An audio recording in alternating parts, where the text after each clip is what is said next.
Hello everyone, this is a video on checking a granite plate with a 36-inch planicator.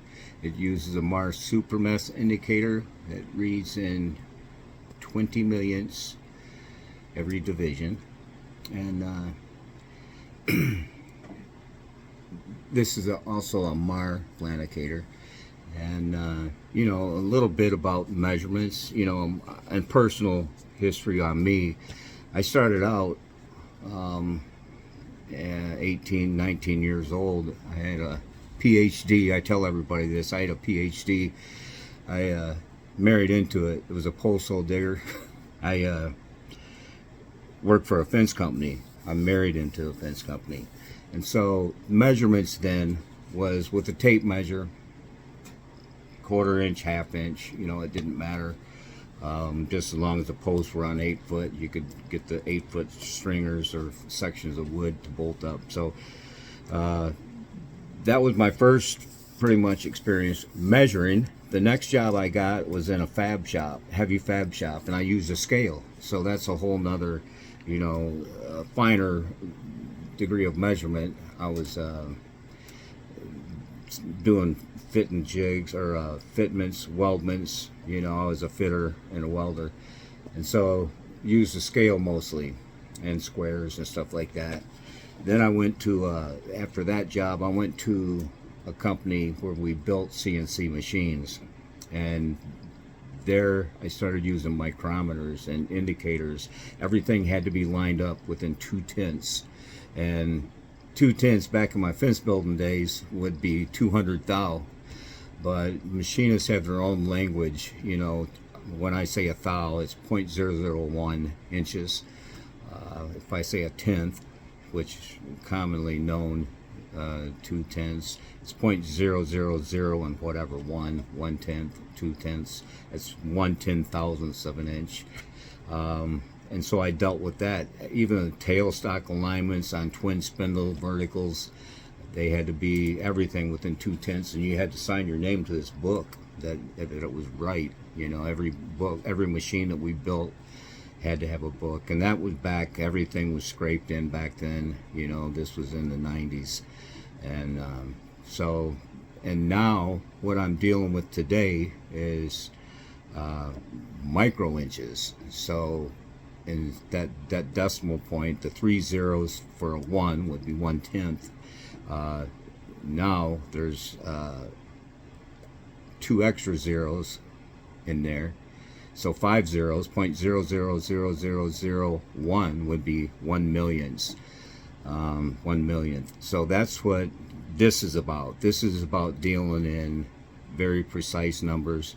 My shop is warm today. It's not too cold out, and so I'm gonna turn the camera around. And I want to show you this. This is on the Planekator, and so the bigger the gap right here, the bigger the gap right there, that's a plus reading. When it goes down, it's negative. The reading's going to be negative on this indicator. And here's how they do the math. You know, so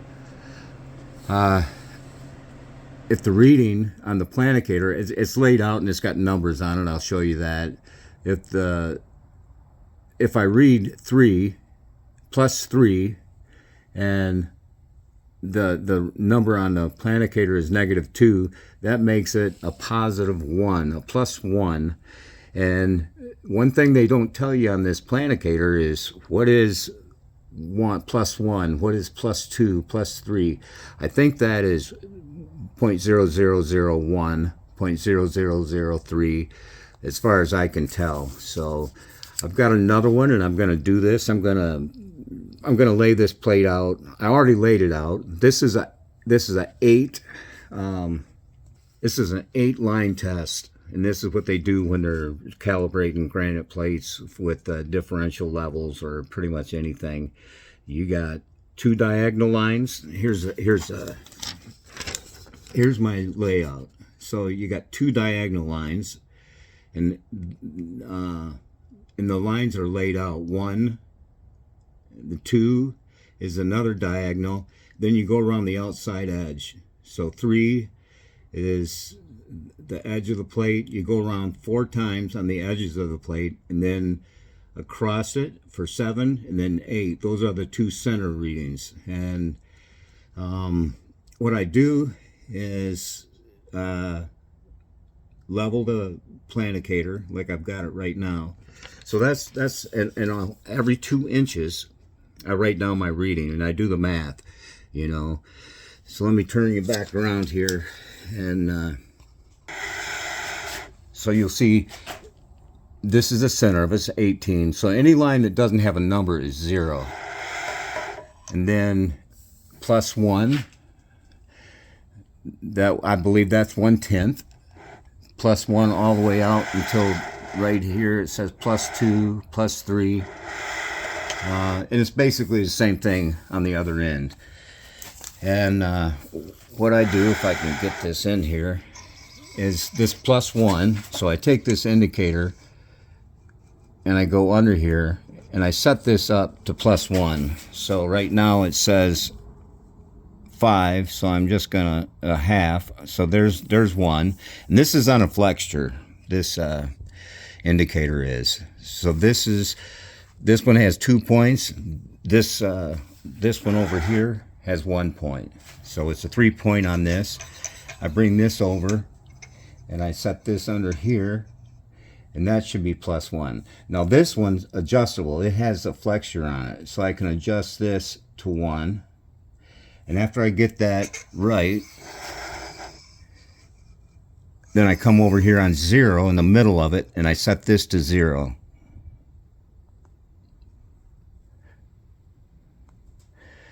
Right there. And then every 2 inches, so I go over here, and that should be 0. And it is. So I'll write down 0 on my page.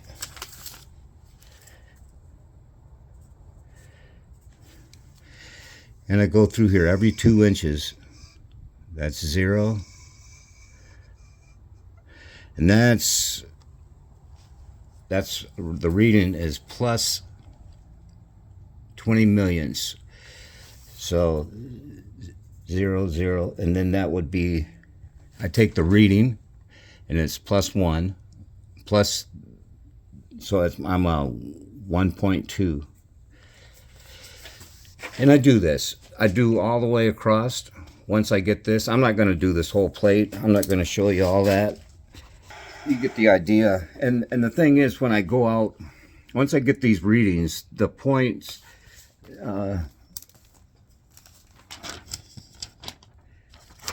point A and C, those are important.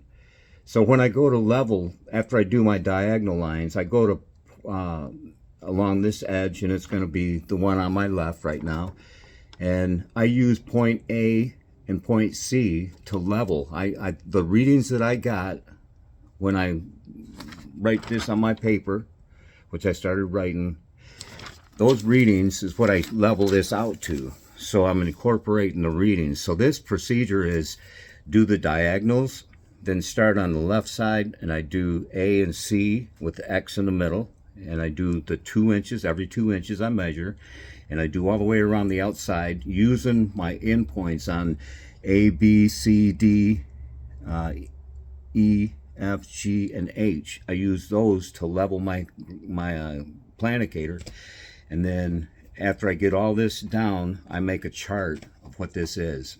And here is, it tells me what this plate should be. If anybody wants this, just let me know.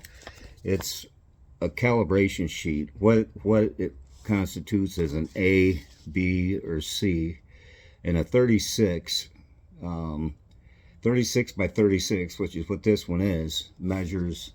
An A would be 3/10 deviation. A B would be 6/10, and grade C would be 12/10. So that's how you do use a planicator, and there's quite a few more little instructions in it. And but so far this plate looks good everywhere I've checked it. And one thing I want to do, no, you know, not many people can afford a planicator. You know, you see them for anywhere from $1,000 to $1,600, $2,500, you know, on eBay. But I'm going to do another comparison in this video. After I get this plate done, it would take me, this video would be 4 hours long to calibrate this, to watch this whole video of me going through here and doing this. So I'm not going to bore you with that, but I will finish checking this plate, and then I want to do something else. I've got a 36-inch Do-All straight edge that I was talking about, micro inches in it, and I'm going to see what that one looks like. It has the same support points. The support points on this one are 9 and 27. That's where you support this. The Do-All has the same thing. It has the support points. It is calibrated. It's something finer than this one. It was like, you know, millions in the millions when they did it, but it's a 45-year-old calibration. But I bought this. It's a Z-axis tool setter, and it's a 50 millionths digital indicator. So I'm going to get some 1, 2, 3 box, and I'm going to set it up on the 2-inch, and I'm just going to see how that compares. So if you have a good straight edge, you can use a set of 1, 2, 3 blocks and get a Z-axis. This was it was Shar's. It was like 80 bucks, 85 bucks on eBay, and it'll tell you if your plate is relatively good. Can you use it to rebuild machines, to print straight edges and stuff like that?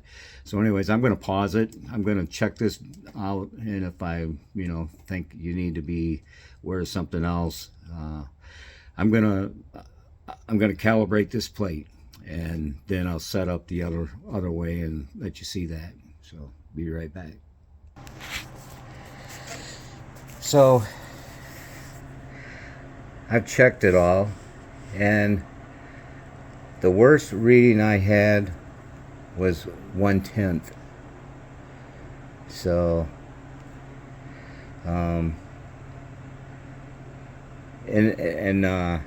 you know, it's a phenomenal plate. I'm going to show you, this is the setup. So 3-point contact on these. That's just a solid block. This one has a flexure, which will adjust it. And this also has a flexure. And so there's the readings on that point.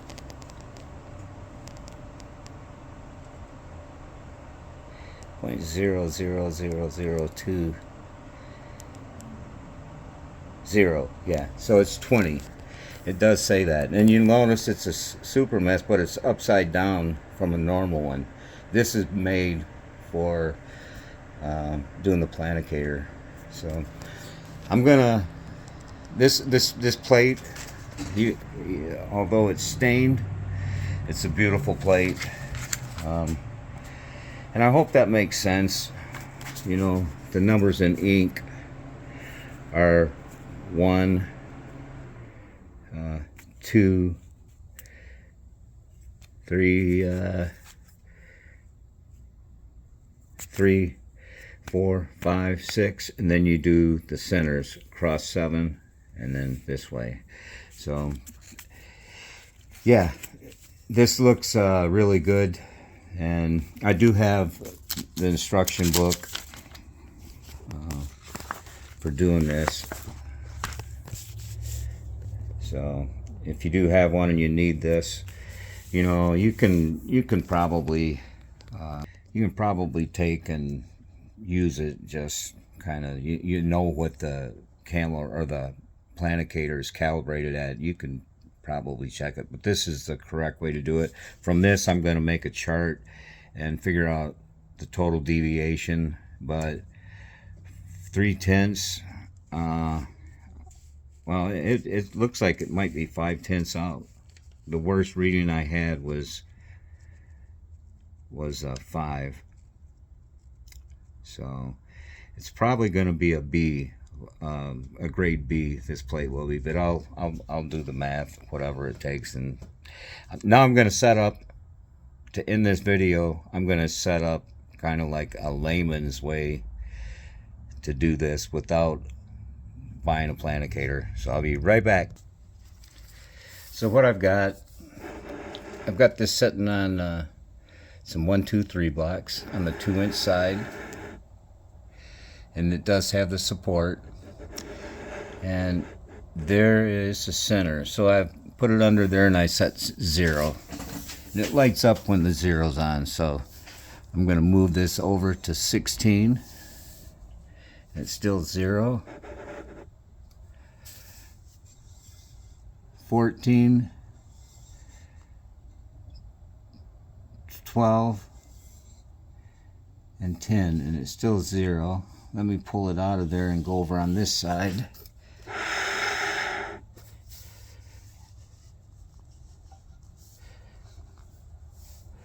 So that's 2/10.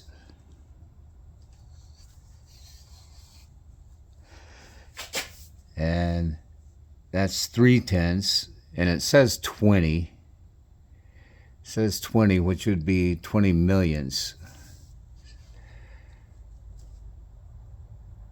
And that's 3.5, and that says 15. So let me go down here.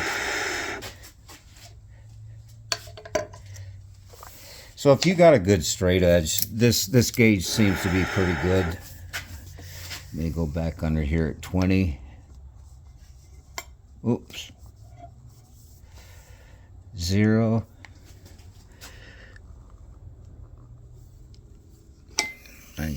I'm on something.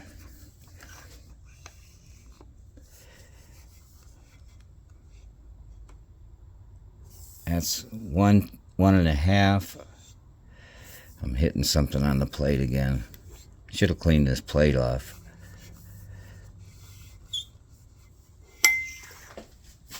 I don't even know if I had you guys in the camera.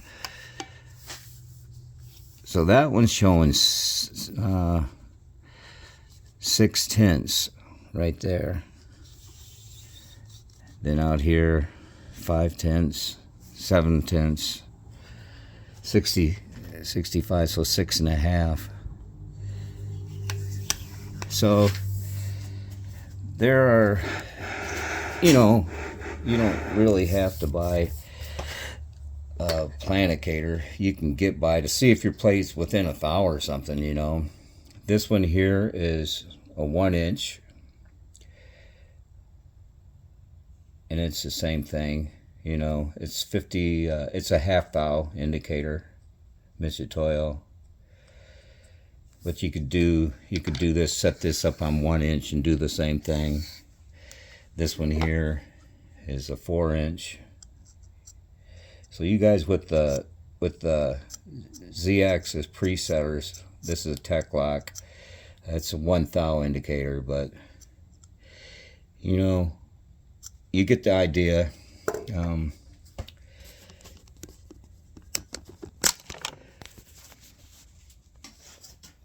I don't think you need to buy a brand new planicator to see if your granite plate's right. You can use a known set of good blocks, and even a gauge block. If I had a 2-inch gauge block, I can kind of get a feel, whether my plate has highs and lows. That's another thing. This planicator, and using a straight edge on this, that's only half of it. You need to use a repeatometer, and I sold my repeatometer because I didn't want to lap granites anymore, and here I am. Sold it to a good friend of mine, Dan, out in Washington State, Olympia. So he's a cool guy. I'm glad he got it. That's a repeatometer. It also uses a supermass indicator. And the other thing is, you can do this with a surface gauge and a 20 millionths indicator, and use a surface gauge and a gauge block. Out about 5 inches, because that's what a planicator checks, is 5 inches, and it checks the local low spots in your table. It's a lot harder to do without a planicator, but you can do it with the surface gauge and a gauge block, and just go around, set it about 5 inches out from the front of your surface gauge, and you got a repeatometer, but it just takes a lot longer to do. And with a 36-inch planicator, you can do the instructions are for doing a 6 foot. They've got it for doing an 8 foot. Yeah, a lot of work though. So anyways, if you got questions, I'll try and answer them. I won't be lapping this one. This one looks pretty damn good to me, so it's sold.